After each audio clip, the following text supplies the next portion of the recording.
మన జాతీయ జెండా వద్దకు మనం పోవడం జరిగింది. అక్కడ దాని గురించి మనం మంచి పని చేశావు అని చెప్పడం జరిగింది. కొంతమంది మీడియా సోదరులు కావాలని పని కట్టుకొని కాబోయే ఎమ్మెల్యే కాడున్న మీడియా తొత్తు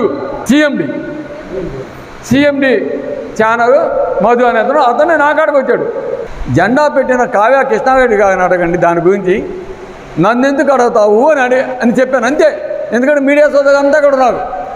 కానీ దాన్ని ఏ విధంగా చిత్రీకరించాడంటే జాతీయ జెండాని ఎమ్మెల్యే గారు అవమానపరిచారు, పైగాన ప్రాంతంలో జాతీయ జెండా ఎందుకు పెట్టాడు అని అడిగాడు అని చిత్రీకరించి దాన్ని వాట్సాప్ గ్రూప్ వేస్తే అసలు అక్కడికి రానోళ్ళు ఉంటారు కొంతమంది పనికి మానోళ్ళు మీడియా వాళ్ళు దాన్ని మరి వాట్సాప్గా పెట్టుకుంటా ఉన్నారు.